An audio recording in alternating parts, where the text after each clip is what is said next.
Vous écoutez WBCQ, diffusant la radio World's Last Chance depuis Monticello, Maine, USA.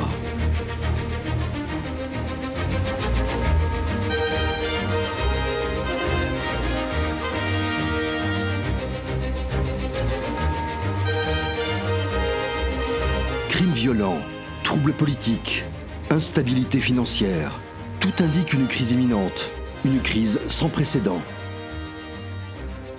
Réglez votre fréquence sur Radio World's Last Chance pour découvrir comment vous préparer spirituellement à ce qui nous attend. Radio WLC prépare un peuple pour le retour très proche du Sauveur.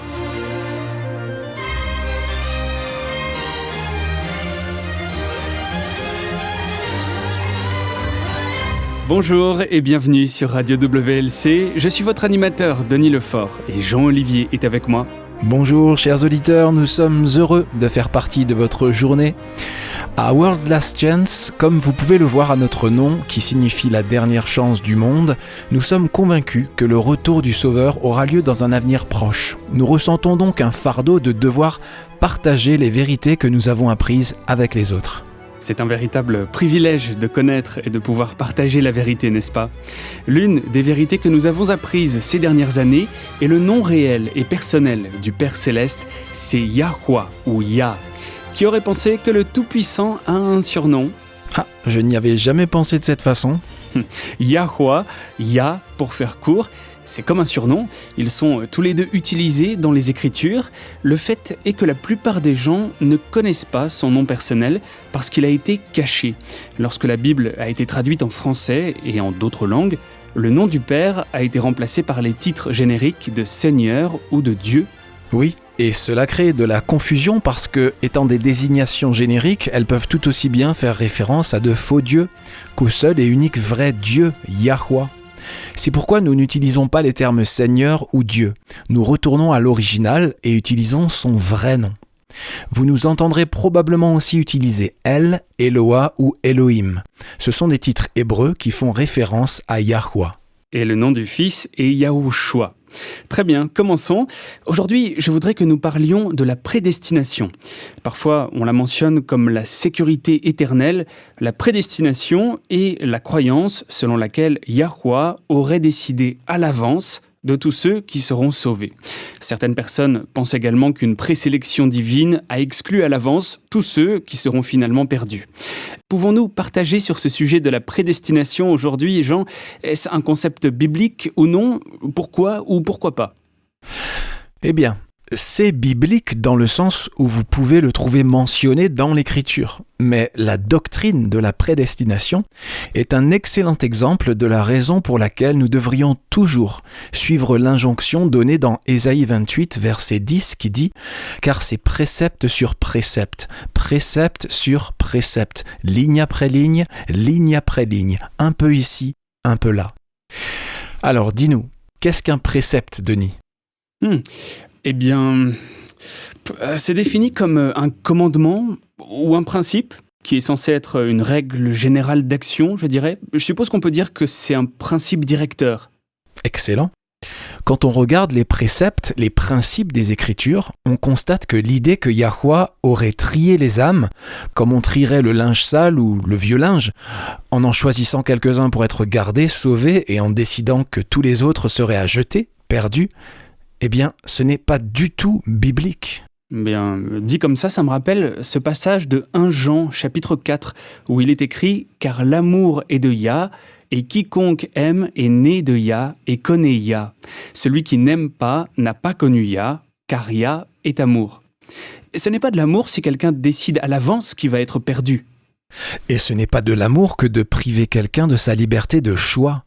Et c'est précisément ce que fait la doctrine de la prédestination. Alors, d'où vient cette idée ? Je ne peux pas imaginer que les premiers chrétiens croyaient cela. Tu as raison, ils n'y croyaient pas. Cette croyance est en fait apparue un peu plus tard. Elle a été introduite pour la première fois par le réformateur protestant Jean Calvin au XVIe siècle. Mais la prédestination réduit essentiellement la bonne nouvelle du salut à un simple coup de dé cosmique, à une sorte de jeu de hasard divin. Ce qui est plutôt ironique quand on y pense, puisque la plupart des chrétiens considèrent les jeux de hasard comme un péché. C'est vrai. Mais c'est ce qu'est la prédestination essentiellement. Si Yah vous a choisi pour être l'un des élus, vous avez de la chance.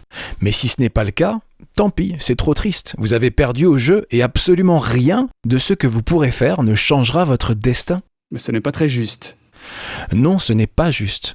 Et c'est l'une des principales raisons pour lesquelles nous pouvons savoir que l'idée de la prédestination contredit le précepte établi dans les Écritures. Allons dans Jérémie 9 et lisons les versets 23 et 24. Très bien. C'est ici. Ainsi parle Yahweh, que le sage ne se glorifie pas de sa sagesse, que le fort ne se glorifie pas de sa force, que le riche ne se glorifie pas de sa richesse, mais que celui qui veut se glorifie d'avoir de l'intelligence et de me connaître, de savoir que je suis Yahweh, qui exerce la bonté, le droit et la justice sur terre, car c'est à cela que je prends plaisir, dit Yahweh. Vous avez entendu ? Il prend plaisir à la bonté, au droit et à la justice. Une autre version dit « Car je suis Yahweh qui use de bonté, de jugement et de justice sur la terre, car je trouve mes délices en ces choses-là, dit Yahweh. » Alors, la prédestination est-elle aimante ? Fait-elle preuve de bonté ? Eh bien, peut-être pour ceux qui sont sauvés, certainement pas pour ceux qui sont perdus. Et est-ce que c'est juste ? Non, pas du tout. Ça ne manifeste pas la justice, ni la droiture. C'est plus que simplement injuste, cette doctrine est en fait dangereuse. De toute évidence, ceux qui croient en la prédestination sont sans doute sincères dans leur croyance. Et en supposant que vous êtes sauvés, et que vous ne pourriez donc pas être perdus dans ce cas, ce serait très bien, si les choses étaient ainsi. Bien sûr. Mais le problème est que la doctrine de la prédestination déforme et dénature le caractère aimant de Yahweh. Les différentes composantes de la doctrine de la prédestination contredisent ce que l'Écriture révèle au sujet de Yahweh. En fait, elle déforme son caractère, donc dans ce sens, elle est dangereuse. Elle s'inscrit parfaitement dans les efforts de Satan pour propager des mensonges sur le caractère de Yah. Intéressant. Je n'ai jamais pensé à ça, mais c'est logique. La toute première chose qu'Adam et Ève ont faite après avoir péché, c'est de courir et de se cacher. Ils ont soudain craint celui qu'ils avaient continuellement aimé. Maintenant que la fin est proche, Satan essaye de nous inspirer la peur de Yahweh, pour que nous ne lui fassions pas confiance comme nous en aurions besoin pour traverser les jours à venir. Connaître Yahweh, c'est l'aimer. Donc tout ce que Satan peut faire pour obscurcir le caractère du Père est en fait une victoire pour le diable. Ok. La prédestination est fondée sur 5 piliers fondamentaux. Ces 5 croyances sont les suivantes. La première est la dépravation ou incapacité totale. C'est la croyance que l'homme est désespérément mauvais et incapable de tout bien. La deuxième est l'élection inconditionnelle. Ça signifie que le salut de l'homme dépend entièrement de Yahweh qui le prédestinerait à être sauvé précisément parce que l'homme est totalement et complètement mauvais selon cette doctrine. On peut voir comment une croyance construit l'autre. Exactement. La troisième est l'expiation limitée. C'est l'idée que Yahushua serait mort uniquement pour ceux que Yahweh prédestinait à être sauvés. Sa mort n'aurait pas été gaspillée en quelque sorte pour ceux qui seront perdus ou pour ceux que Yahweh prédestinait à être perdus.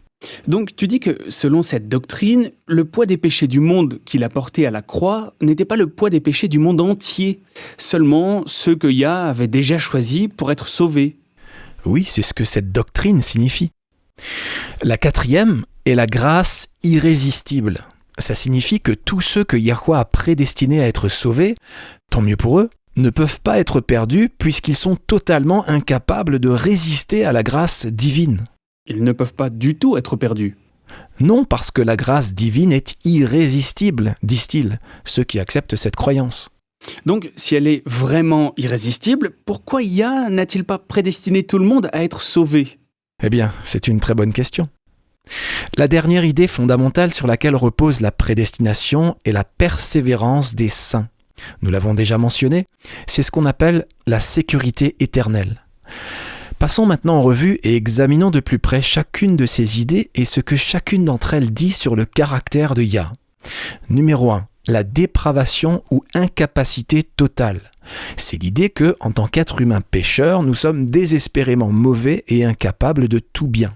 Eh bien, Je pense que beaucoup d'entre nous diraient que c'est biblique. Je veux dire, il y a la déclaration d'Ésaïe où il est écrit, je cite, « Nous sommes tous comme des impurs et toute notre justice est comme un vêtement souillé. » Tu as raison, bien sûr. Tous ceux qui sont nés, sans exception, ont hérité d'Adam une nature déchue, pécheresse. Dans Romains 3, Paul écrit « Il n'y a point de juste, pas même un seul, car tous ont péché et sont privés de la gloire de Yah. » Cependant, en tant qu'argument utilisé pour soutenir la prédestination, l'erreur est qu'ils vont trop loin dans l'interprétation. C'est un manque d'équilibre. Ils vont aux extrêmes. Qu'est-ce que tu veux dire par là ? Je veux dire, soit nous sommes pécheurs, soit nous ne le sommes pas. C'est comme être un petit peu enceinte. Ça n'est pas possible. Soit une femme est enceinte, soit elle ne l'est pas. Eh bien, voilà le problème. Si une personne était complètement et totalement mauvaise, comment pourrait-elle espérer obéir à l'appel, fréquemment répété dans les Écritures, à se repentir et se détourner du mal ? Oui, je n'avais pas pensé à ça. Allons dans Ézéchiel 33 et lisons le verset 11, si tu veux. Ézéchiel 33, verset 11, voilà. « Je suis vivant, dit Adonai Yahuwah. Ce que je désire, ce n'est pas que le méchant meure, c'est qu'il change de conduite et qu'il vive. Revenez, revenez de votre mauvaise voie. Et pourquoi mourriez-vous, maison d'Israël ?» Yahuwah ne se moque pas. Si une personne était vraiment incapable de faire quelque bien que ce soit, elle ne pourrait pas exercer son libre arbitre pour obéir à l'appel à la repentance. Jérémie 3, 22 dit « Revenez, enfants rebelles, je pardonnerai vos infidélités. » Cette déclaration nous permet de savoir que le cœur humain a encore la capacité de répondre à une telle invitation. Sinon, Yahuwah ne l'aurait pas répété. De plus, si une personne était totalement incapable de faire le bien, elle ne pourrait pas être tenue responsable de ses péchés. Ce serait cruel et injuste. C'est vrai, vous ne pouvez pas être tenu responsable de quelque chose qui échappe à votre contrôle. Et Yahuwah aime la justice. S'il a donné son fils à mourir sur la croix, ça n'est pas pour nous forcer à être sauvés, mais pour garantir notre droit de choisir, même si ce choix est de choisir d'être perdu. La mort de Yahushua à la croix est une garantie de notre liberté de choix. Exactement. Nous en reparlerons juste après cette courte pause, chers amis. Nous revenons tout de suite. Peu de temps avant sa mort, le Sauveur a prédit que tous ceux qui suivront la vérité seront persécutés pour leur foi. Le livre de l'Apocalypse révèle également que dans un avenir proche, des lois créées par l'homme chercheront à usurper la loi divine.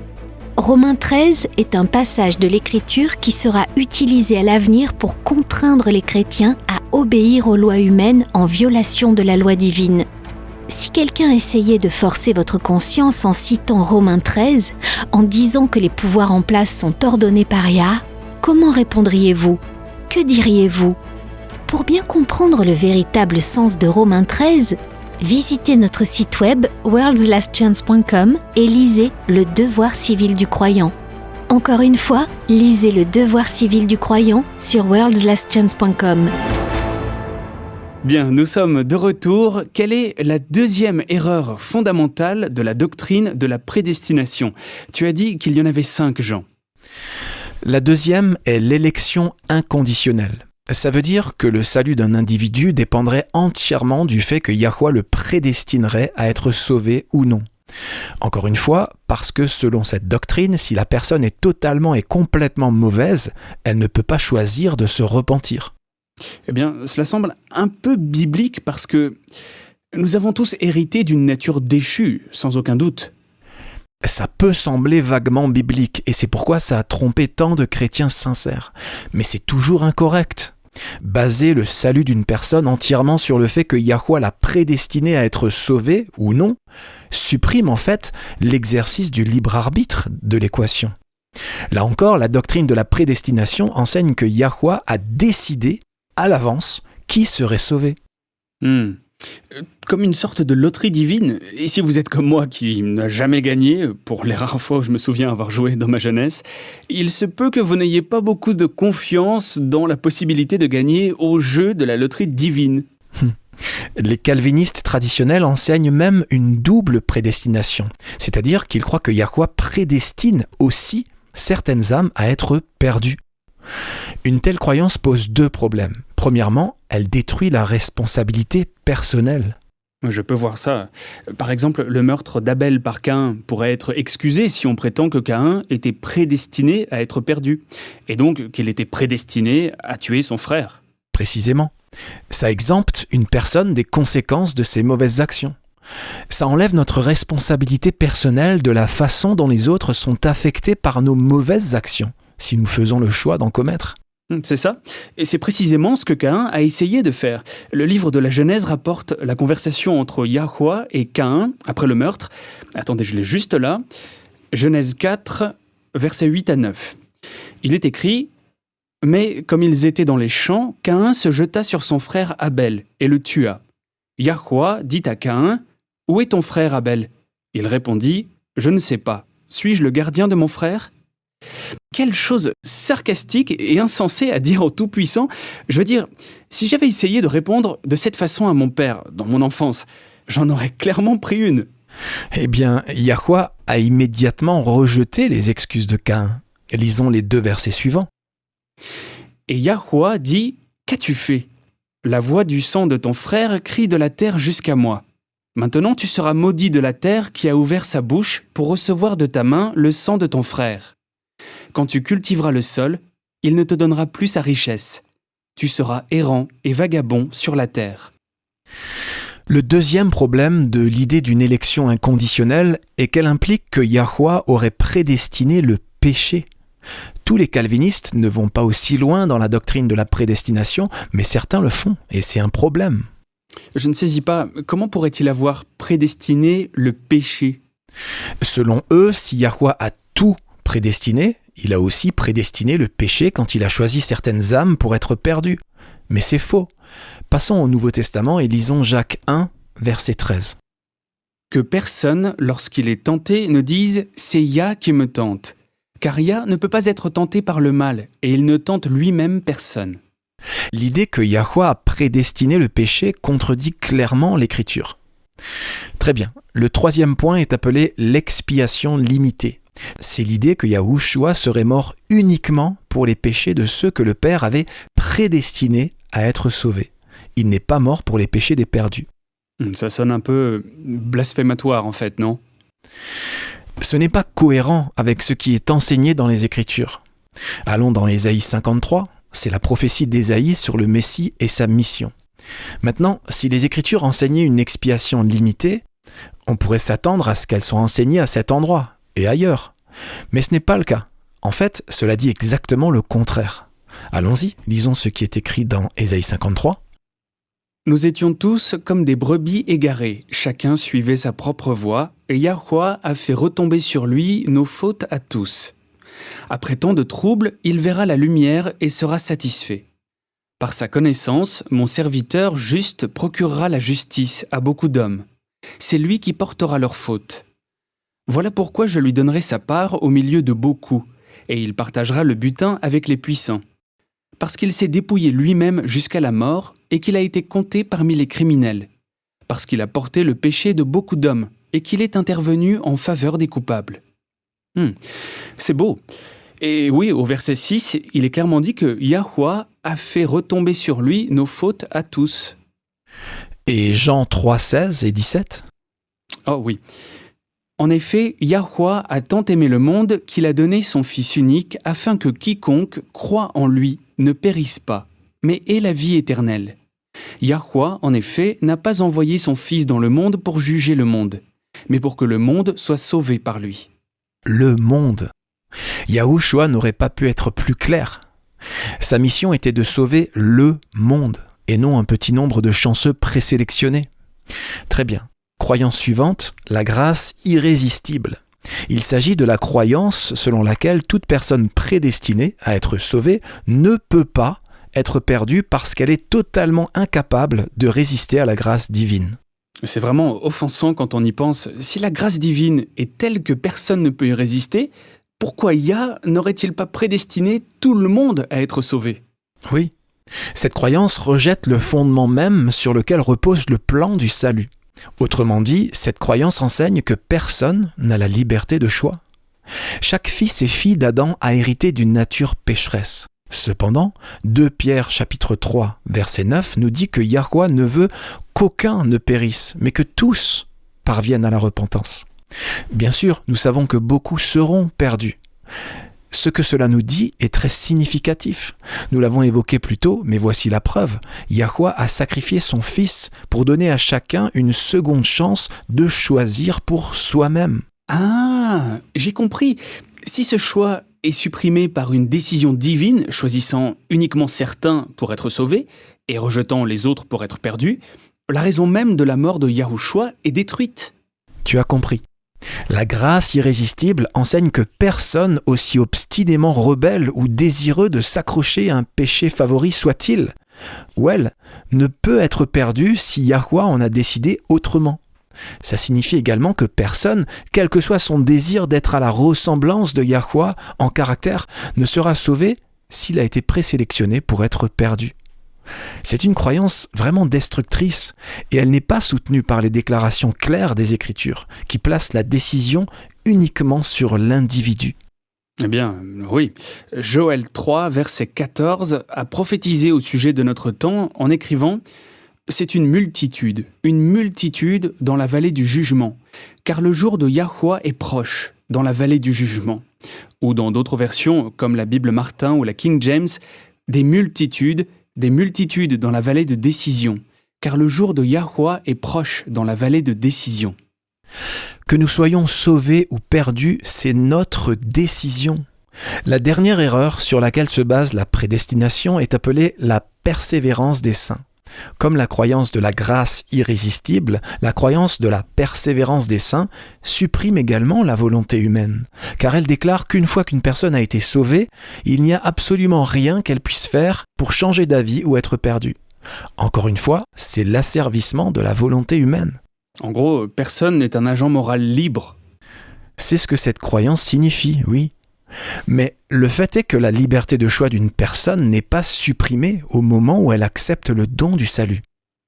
Allons dans 1 Corinthiens chapitre 9 et lisons le verset 27. Voyons ce que Paul a à dire sur cette idée. « Je traite durement mon corps, je le maîtrise sévèrement, de peur qu'après avoir proclamé la bonne nouvelle aux autres, je me trouve moi-même disqualifié. » Ou dans une autre version, « Au contraire, je traite durement mon corps, je le discipline, de peur d'être moi-même disqualifié après avoir prêché aux autres. » Ce n'est pas tout. La doctrine de la prédestination contredit encore d'autres principes de l'Écriture. Parmi les derniers mots prononcés par le Sauveur, rapportés dans les Écritures, il y a l'ordre suivant. « Allez, faites de toutes les nations des disciples, les baptisant, et enseignez-leur à observer tout ce que je vous ai prescrit. Et voici, je suis avec vous tous les jours jusqu'à la fin du monde. » Je vois ce que tu veux dire. Quelque part, selon cette croyance, il ne sert à rien d'évangéliser quelqu'un si Yah a déjà décidé que la personne va être sauvée. De plus, selon cette croyance, si Yahweh a déjà prédestiné certains à être sauvés, il est inutile de prier pour la famille et les amis, car ils seront sauvés ou perdus selon la sélection de Yahweh, et rien de ce que vous pourrez faire ne le fera changer d'avis. Oh, je n'avais pas pensé à ça. C'est un déni du principe biblique de prier pour les autres. Vous vous souvenez quand Israël a exigé un roi ? Ils étaient en fait en train de rejeter Yah en tant que leur roi divin. Et le prophète Samuel savait que c'était une erreur. Mais Yah lui a dit d'aller de l'avant et de leur donner un roi. Écoutez ce qu'il a dit quand il a parlé au peuple. C'est dans 1 Samuel 12, versets 23 à 25. Samuel a dit, je cite, « Loin de moi aussi de pécher contre Yahweh, de cesser de prier pour vous. Je vous enseignerai le bon et le droit chemin. Craignez seulement Yahweh et servez-le fidèlement de tout votre cœur, car voyez quelle puissance il déploie parmi vous. Mais si vous faites le mal, vous périrez, vous et votre roi. » Excellent exemple. Rien ici n'est prédéterminé. Samuel explique les conséquences s'ils continuent à se rebeller contre leur Créateur. C'est similaire au dernier message de Moïse aux enfants d'Israël avant sa mort. Lisons-le dans Deutéronome 30, versets 19 et 20. Ici, il les appelle à exercer leur liberté de choix, garantie par Yah, pour choisir la justice, la droiture. « J'en prends aujourd'hui à témoin contre vous le ciel et la terre. J'ai mis devant toi la vie et la mort, la bénédiction et la malédiction. Choisis la vie afin que tu vives, toi et ta postérité, pour aimer Yahweh, ton Elohim, pour obéir à sa voix et pour t'attacher à lui.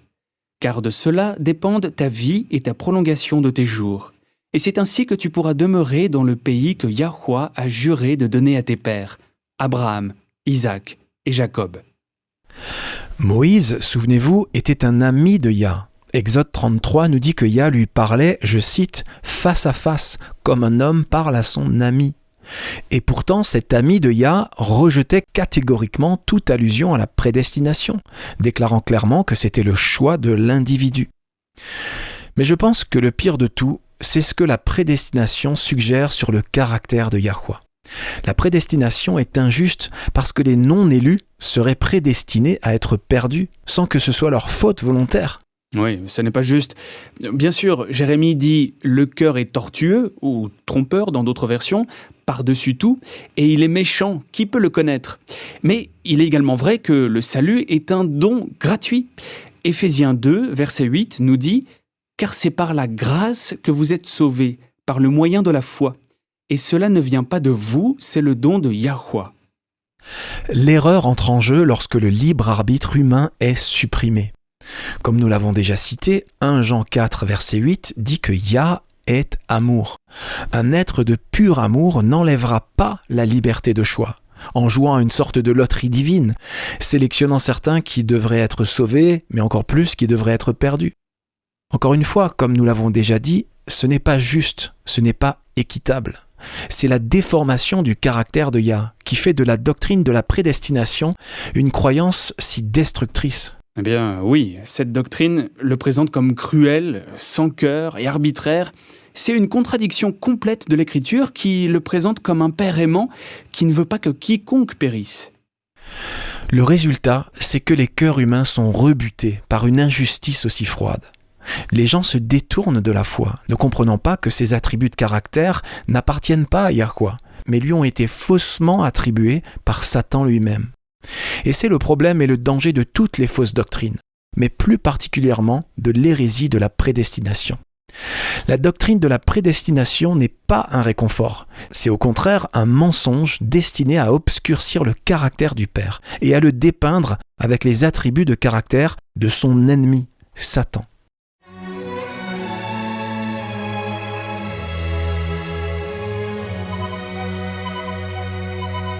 Vous écoutez la radio World's Last Chance sur WBCQ à 9330 kHz sur la bande des 31 mètres. Radio World's Last Chance prépare un peuple pour le retour très proche du Sauveur.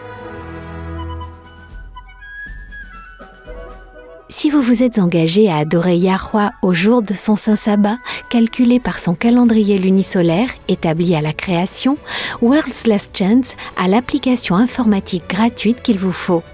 Le guide World's Last Chance du calendrier lunisolaire a été conçu pour répondre aux besoins des observateurs du sabbat lunaire du monde entier. Les algorithmes utilisés sont extrêmement précis et proviennent du Royal Nautical Almanac Office de Grande-Bretagne. Grâce à notre guide calendrier créé sur mesure, vous pourrez imprimer un calendrier lunisolaire avec les dates grégoriennes correspondantes ou changer l'affichage et imprimer un calendrier grégorien avec les dates lunisolaires correspondantes. C'est un outil très précieux pour calculer les jours saints. De plus, notre guide du calendrier lunisolaire fournit une variété d'informations astronomiques calculées en fonction de votre région spécifique. Vous pouvez découvrir le pourcentage d'illumination de la Lune, les heures de lever et de coucher du Soleil, ainsi que l'heure à laquelle la Lune se lève et se couche. Puisque les mouvements de la Lune sont très précis, ils peuvent être prédits avec une grande exactitude. Cela vous permet de calculer les futures lunaisons afin de pouvoir programmer vos obligations professionnelles ou scolaires en fonction des jours saints de Yah. Visitez notre site web worldslastchance.com et commencez à l'utiliser dès aujourd'hui. Vous pouvez y accéder en ligne ou le télécharger sur votre appareil et même l'intégrer à votre propre site web. Le guide WLC du calendrier lunisolaire est une ressource précieuse pour tous ceux qui s'engagent à honorer Yahweh sur ces jours saints.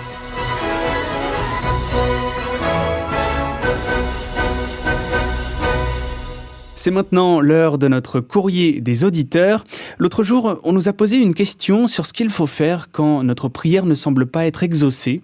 Alors, pour aujourd'hui, j'ai pensé que cette question d'Emilia de Vladivostok, en Russie, serait une bonne suite. Tu l'as bien prononcé. Oui, je me suis entraîné, je dois avouer, mais je ne me suis pas aventuré à prononcer son nom de famille. Bon, de toute façon, Emilia reconnaîtra sa question, j'en suis certain. Elle demande: comment puis-je prier pour obtenir une réponse ? Parfois, mes prières sont exaucées, mais souvent, je ne vois pas de réponse à mes prières. Y a-t-il un moyen de prier qui puisse m'aider à obtenir plus souvent une réponse à mes prières ? C'est une question à laquelle tous les chrétiens peuvent s'identifier. Comment prier pour obtenir des réponses ? Eh bien, Emilia, la réponse courte est oui. Il y a une sorte de science de la prière qui, je crois, fait une différence dans le fait de recevoir ou non des réponses. Cela dit, il est important de souligner une chose. Yahweh ne forcera jamais la volonté de qui que ce soit. Et cela inclut le fait de forcer quelqu'un spirituellement. C'est un bon point. Souvent, en tant que chrétiens, nous prions pour les membres de notre famille qui ne croient pas encore, et nous devrions le faire. Nous le devrions tous, mais nous devons nous rappeler que ce n'est pas parce que nous prions que Yah leur enlèvera leur liberté de choix. Ils ont toujours le droit de choisir de venir à lui ou non. Yahweh protégera toujours le libre arbitre d'une personne. Si vous priez pour quelqu'un, n'abandonnez pas. Parfois, il faut des années de prière avant que quelqu'un ne fasse le choix de venir à Yah. Et quand nous prions, cela le libère pour travailler d'une manière qu'il ne pourrait pas employer autrement, à moins que nous ne le lui demandions.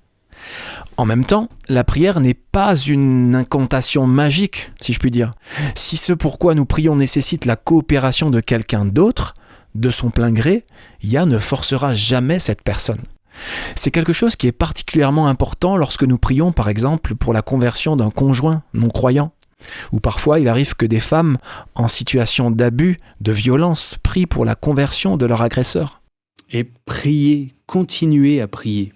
Oui, mais souvenez-vous que si Yah ne force pas la volonté d'autrui, nous ne le pouvons pas non plus. S'il était prêt à forcer quelqu'un à se convertir à lui, en lui enlevant sa liberté de choix, alors il aurait pu le faire cela avec Lucifer, et toute cette histoire du péché et de la rébellion aurait pu être évitée. Mais la liberté individuelle est très importante pour Yahweh, et il la protégera toujours. C'est en fait un réconfort. Je sais que lorsque vous en arrivez au point de vouloir faire une reddition complète, de vous abandonner complètement à Yah, il semble que le diable soit toujours là pour vous inspirer de la peur. Il vous suggère que si vous abandonnez votre volonté, Yah vous forcera à faire ce que vous ne voulez pas faire. Mais Yahweh n'est pas comme ça, n'est-ce pas ? Non. C'est ce que fait le diable.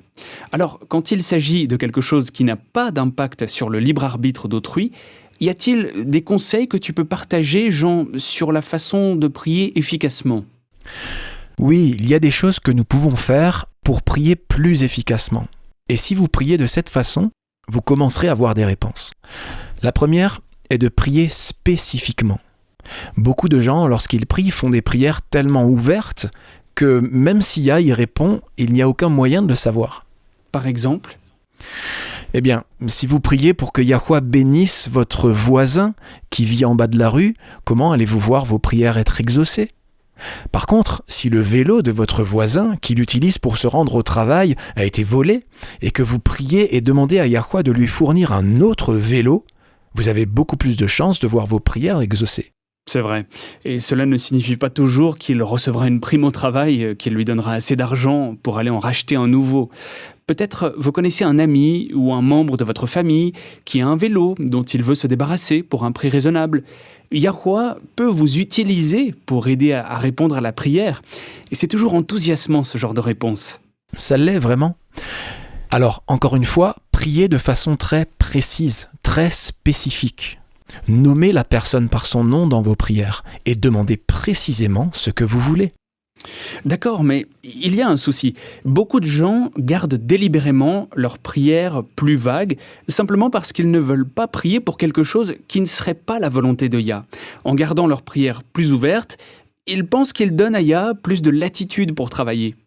Je comprends qu'on ne veuille pas demander quelque chose qui n'est pas la volonté de Yah, mais tout ce que vous avez à faire, c'est ce que Yahushua a fait à Gethsémané. Dites simplement: que ta volonté soit faite et non la mienne. Vous pouvez et devriez toujours ajouter cette réserve. Voilà ce que je te demande, Père, mais si tu sais que cela pourrait causer du tort, alors je te demande avant tout que ta volonté soit faite. C'est bien. Et je suppose que nous ne devrions pas nous inquiéter de toute façon. Je veux dire, Yahweh nous aime, il ne va pas nous donner quelque chose dont il sait que ça nous fera du mal. C'est vrai. Allons dans 1 Jean 5 et lisons les versets 14 et 15. Très bien. Et voici quelle assurance nous avons devant Yah. Si nous demandons quelque chose qui est conforme à sa volonté, il nous écoute. Et si nous savons qu'il nous écoute, nous savons aussi que l'objet de nos demandes nous est acquis. Nos prières sont exaucées si elles sont conformes à sa volonté. Passons maintenant à Matthieu 7 et lisons les versets 7 à 11. Ok, j'y suis presque. Nous y voilà. Demandez et l'on vous donnera. Cherchez et vous trouverez. Frappez et l'on vous ouvrira. En effet, toute personne qui demande reçoit. Celui qui cherche trouve. Et l'on ouvre à celui qui frappe. Qui parmi vous donnera une pierre à son fils s'il lui demande du pain?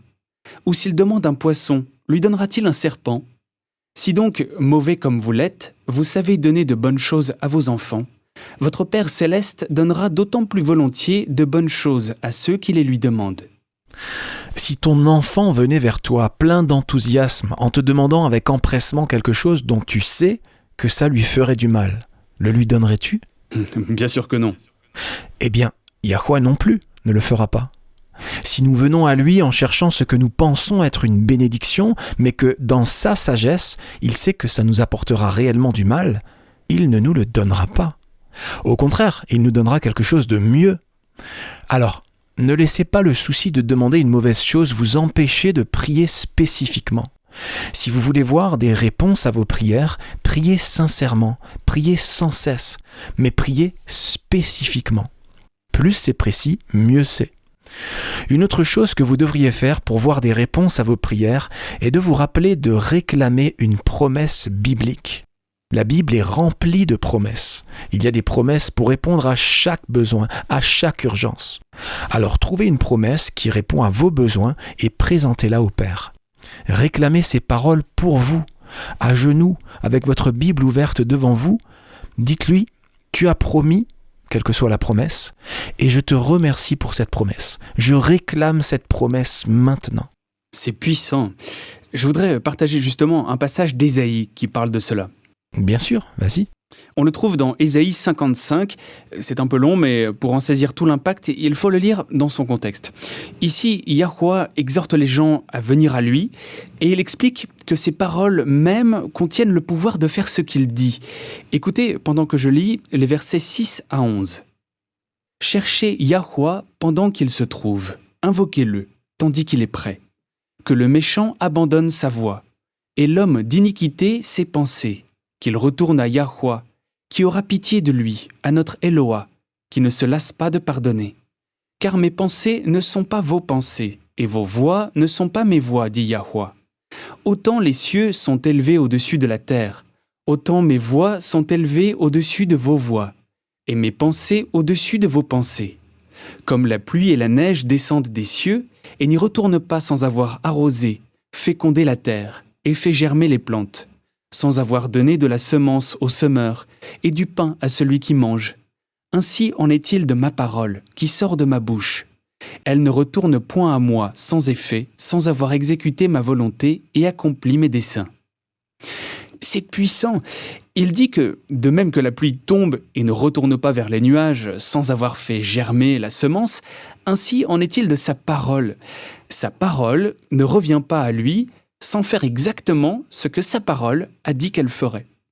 Donc, sa parole même contient le pouvoir de faire ce qu'il dit. Donc, lorsque vous revendiquez une promesse, le pouvoir même d'accomplir cette promesse est contenu dans la promesse. Exactement. C'est puissant et c'est magnifique. Ça devrait nous encourager chacun à revendiquer les promesses et à croire par la foi qu'elles sont pour nous. Oui, croire par la foi. La foi n'est pas un sentiment, les amis. Ne faites pas l'erreur de penser que vous manquez de foi si vous ne ressentez pas d'espoir ou de confiance. La foi, c'est choisir de croire. même si vous n'avez pas d'espoir ou de confiance. La foi, c'est croire en Yah quand même, parce que vous savez qu'il est digne de confiance. Amen. Nous croyons en raison de qui il est, indépendamment de nos sentiments. Une dernière chose, si vous voulez une vie de prière efficace, assurez-vous de toujours revendiquer les mérites du sang de Yahushua quand vous priez. La plupart des gens savent qu'il faut prier au nom de Yahushua, mais peu savent qu'il faut toujours revendiquer les mérites de son sang. Réclamez-les pour le pardon de vos péchés et des péchés de la personne pour laquelle vous priez. Vous ne voudriez pas que quoi que ce soit vous empêche de recevoir la bénédiction souhaitée. On peut lui demander de pardonner les péchés de quelqu'un d'autre ? Yahushua l'a fait. Lorsqu'il était sur la croix, il a prié pour le peuple et pour les soldats qui avaient reçu l'ordre de le crucifier. C'est vrai. Il a dit « Père, pardonne-leur, car ils ne savent ce qu'ils font ». Donc, on peut et on devrait en faire une partie habituelle de la prière d'intercession. Aussi, revendiquer les mérites de son sang comme la raison pour laquelle votre prière devrait être exaucée. Jacques 1,17 nous dit « Toute grâce excellente et tout don parfait descendent d'en haut, du Père des Lumières, chez lequel il n'y a ni changement, ni ombre de variation. » Mais si ces bénédictions, cette grâce et ces dons sont disponibles, c'est précisément parce que Yahushua est mort pour nos péchés. N'hésitez donc pas, les amis, à réclamer ces précieux mérites en votre faveur quand vous priez. Il veut que vous le fassiez, parce qu'il veut répondre à votre prière. Alors, je sais que nous sommes à court de temps, mais je voudrais tout de même partager une citation que j'ai toujours trouvée très encourageante. Elle vient d'un livre intitulé « Leçons d'objet du Christ ». Je cite « Que tous ceux qui sont affligés ou injustement utilisés crient à Yah. Détournez-vous de ceux dont le cœur est d'acier et faites connaître vos demandes à votre Créateur. Celui qui vient à lui avec un cœur contrit n'est jamais repoussé. Pas une seule prière sincère n'est perdue. Au milieu des hymnes du cœur céleste, Yahweh entend les cris de l'être humain le plus faible. Nous déversons le désir de notre cœur dans nos chambres. Nous chuchotons une prière en marchant sur le chemin, et nos paroles atteignent le trône du monarque de la création. Elles peuvent être inaudibles à toute oreille humaine, mais elles ne peuvent pas s'éteindre dans le silence, ni se perdre dans le bruit des activités du jour. Rien ne peut noyer le désir de l'âme. Il s'élève au-dessus du vacarme de la rue, au-dessus de la confusion de la multitude, jusqu'aux cours célestes. C'est à Yahweh que nous parlons, et notre prière est entendue. N'hésitez pas à nous envoyer vos questions et commentaires, chers auditeurs. C'est très simple, il vous suffit d'aller sur le site worldslastchance.com et de cliquer sur l'icône Radio WLC. Vous savez que nous sommes toujours heureux de recevoir vos messages.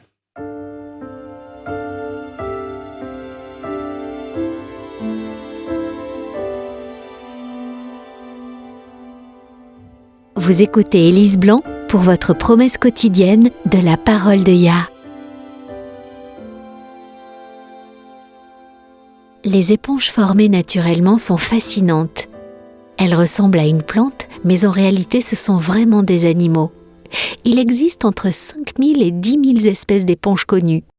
Mais ce qui est vraiment fascinant, c'est que ces animaux n'ont pas de système nerveux ou digestif, ni circulatoire. Vous voyez pourquoi cela peut sembler bizarre de les considérer comme des animaux ? Mais ils le sont. Au lieu des systèmes dont nous dépendons pour obtenir de la nourriture, de l'oxygène et éliminer les déchets de notre corps, la plupart des éponges dépendent d'un flux constant d'eau pour faire la même chose.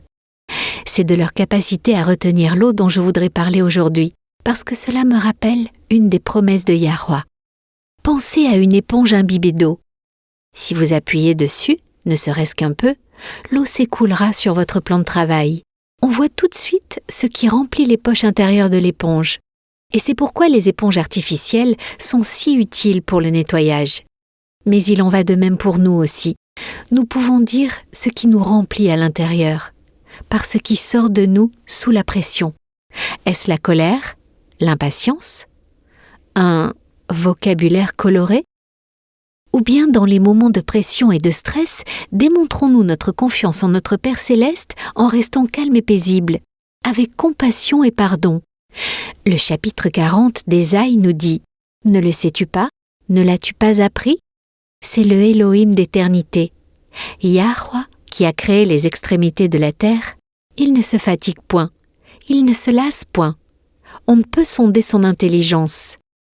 Il donne de la force à celui qui est fatigué, et il augmente la vigueur de celui qui tombe en défaillance. Les adolescents se fatiguent et se lassent, et les jeunes hommes chancellent. Mais ceux qui se confient à Yahweh renouvellent leur force. Ils prennent le vol comme les aigles.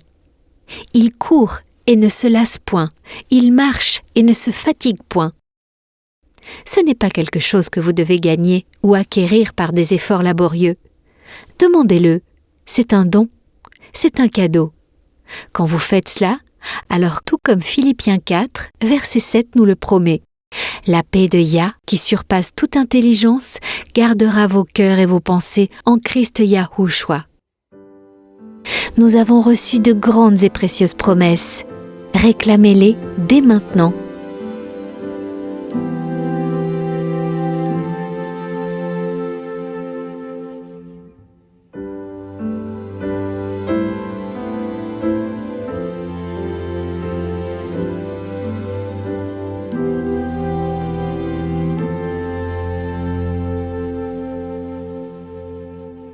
C'est Yahweh qui triomphe à la fin, parce que l'amour est la force la plus puissante qui soit. J'aime la description inspirée de Salomon au sujet de l'amour dans le Cantique des Cantiques, au chapitre 8, versets 6 et 7. Il a écrit, je cite, « Car l'amour est fort comme la mort. Les grandes eaux ne peuvent éteindre l'amour, et les fleuves ne le submergeraient pas. Quand un homme offrirait tous les biens de sa maison contre l'amour, il ne s'attirerait que le mépris. » Voilà pourquoi et comment Yahweh gagne par et à cause de son amour immense, sans mesure. Amen. Satan le sait, et c'est pourquoi il ne cesse de promouvoir de fausses doctrines et des croyances erronées sur le caractère du Père.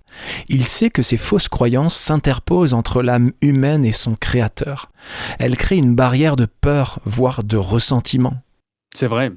Et cela nous éloigne de celui-là même de qui nous devrions nous rapprocher, car nous en avons besoin. Si vous avez déjà visité notre site web, vous savez que nous avons un intérêt très profond pour la prophétie. Et laissez-moi vous dire, les amis, que la prophétie révèle que nous sommes très proches de la fin. Nous le sommes vraiment. Ce n'est pas seulement les événements dans le monde qui nous le signalent. La situation mondiale est mauvaise, mais elle a déjà été pire par le passé. Ce qui nous dit à quel point nous sommes proches de la fin, ce sont les prophéties de l'Apocalypse. Et ce qui arrive ne sera pas beau à voir. Nous sommes dans une période très grave, les amis. Selon la sûre parole de la prophétie biblique, ce qui nous attend très prochainement, c'est une famine mondiale. C'est aussi la contamination des réserves d'eau douce du monde entier. Ce qui, comme nous le savons tous, engendre la maladie, ce qui entraînera encore plus de morts. Ce qui nous attend ensuite, c'est l'effondrement complet et total de la société, avant que la fin n'arrive. Ça ne va pas se produire du jour au lendemain, c'est toujours un processus, mais ce sera un processus atroce. Beaucoup de gens vont perdre la vie. Une autre chose à garder à l'esprit est qu'au fur et à mesure que la société va s'effondrer, les gouvernements du monde vont essayer de maintenir l'ordre public en adoptant des lois extrêmement restrictives. C'est ce que font les gouvernements en temps de crise. Et les libertés civiles, individuelles, deviendront une chose du passé. Tout cela va se passer très bientôt. Êtes-vous prêt à défendre la vérité, même si cela implique de perdre votre emploi ou votre réputation? Votre foi dans l'amour de Yahweh est-elle si forte que lorsque la loi sera adoptée, selon laquelle seuls ceux qui ont la marque de la bête pourront acheter et vendre, vous resterez fidèle à Yah, quoi qu'il arrive? C'est une bonne question, Denis. Réfléchissons-y un instant. Si vous ne pouvez ni acheter ou vendre, l'une des premières choses que vous perdrez est votre électricité. Vous ne pouvez pas payer la facture, ils vous couperont l'électricité. Et aussitôt, votre connexion Internet sera coupée. Alors, vous vous sentirez très coupé du reste du monde. Et vous ne pourrez pas aller dans un cybercafé parce qu'il faut un moyen de paiement. Et vous ne pourrez ni acheter ni vendre. Dans notre société moderne, tout repose sur la capacité d'acheter et de vendre. Si votre électricité est coupée, comment allez-vous vous approvisionner en eau? Si votre eau est séparée de votre électricité, comment est-elle séparée ? Faut-il pomper l'eau pour la sortir d'un puits ? Devez-vous payer un certain montant chaque mois à la ville ? Que se passera-t-il si vous ne le payez pas ? Comment allez-vous tirer la chasse d'eau de vos toilettes si vous n'avez pas d'eau ? On commence très vite à se représenter la réalité de ce que c'est et à quel point c'est énorme de ne pas pouvoir acheter et vendre. Et puis, bien entendu, il y a le problème de l'approvisionnement en nourriture. Avec une pénurie mondiale de nourriture, tout sera très cher et vous ne serez même pas autorisé à en acheter. Si vous vous installez quelque part pour cultiver votre propre jardin, comment allez-vous l'arroser si vous n'avez pas d'eau ? Ce que je veux dire dans tout cela, c'est qu'il va falloir avoir une confiance solide comme le roc en l'amour de Yahweh pour traverser les jours à venir. Nous avons besoin de la foi, mais la foi en quoi ? Je vais vous le dire, la foi dans l'amour infini de Yah pour vous, individuellement, personnellement. C'est la seule façon pour chacun d'entre nous de traverser les jours à venir. Nous devons connaître Yahweh comme notre Père aimant. Nous devons croire qu'il nous aime pour que, quoi qu'il arrive, nous continuions à lui obéir. Mes amis, la fin est là. Nous devons mettre de côté toute croyance non fondée sur les Écritures. Les hérésies de Satan sont conçues pour avoir un double effet. Premièrement, elles sont destinées à déformer le caractère de Yah en nous cachant son amour. Deuxièmement, en dissimulant son amour, Satan veut que vous ayez peur de Yahweh. C'est l'objectif caché derrière toute fausse doctrine, vous faire douter de l'amour de Yah et vous détourner du meilleur ami que vous pourrez avoir. Je vous en prie, étudiez la vérité par vous-même. Acceptez l'amour que Yah a pour vous. Vous verrez la beauté du caractère divin, comme vous ne l'avez jamais vu auparavant. Yahweh ne reste pas à l'écart de sa création, choisissant arbitrairement d'en sauver certains et de perdre tous les autres. Au contraire, il participe activement à attirer chacun à lui. Parce que le plus grand désir de son cœur est que chacun, jusqu'au dernier homme, femme et enfant, soit sauvé. Pour conclure, j'aimerais partager avec vous l'un de mes versets préférés des Écritures. Il s'agit de Jérémie 31, verset 3, où il est écrit « De loin, Yahweh se montre à moi. Je t'aime d'un amour éternel. C'est pourquoi je te conserve ma bonté. » Voilà à quel point il vous aime. Laissez-le vous attirer et vous sauver. Rejoignez-nous demain et d'ici là, souvenez-vous, Yahweh vous aime et vous pouvez compter sur lui car il est digne de confiance.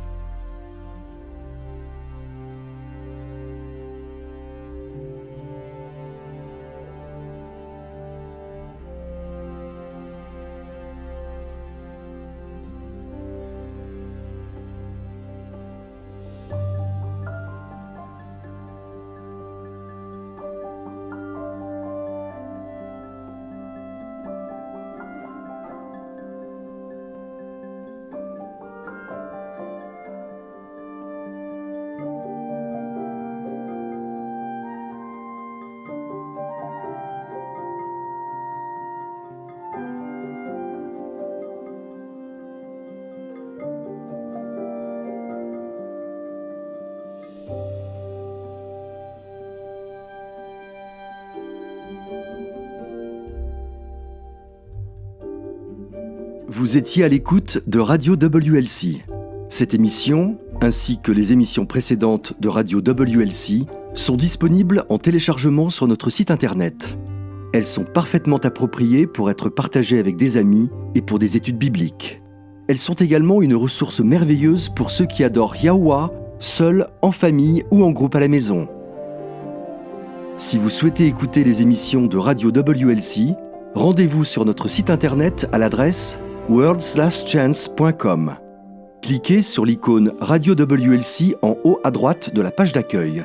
Cela vous permettra de télécharger les épisodes dans votre langue préférée. Vous trouverez également des articles et des vidéos disponibles en plusieurs langues. Rejoignez-nous demain pour un autre message rempli de vérité sur WBCQ à 9330 kHz sur la bande des 31 mètres. Radio World's Last Chance prépare un peuple pour le retour très proche du Sauveur.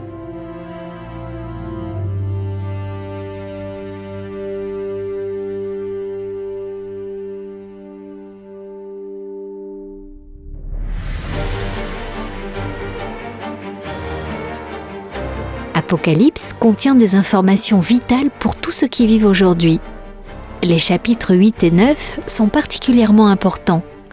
Ils prédisent des événements cruciaux qui auront lieu dans un avenir proche.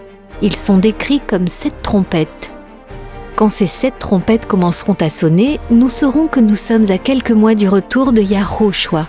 Pour en savoir plus, visitez notre site web worldslastchance.com. Nous avons beaucoup d'articles et de vidéos couvrant plusieurs aspects de ce sujet des plus importants.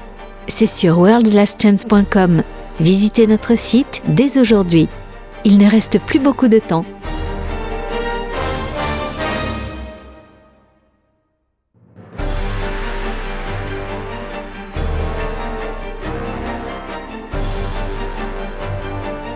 Le temps touche à sa fin, maintenant plus que jamais.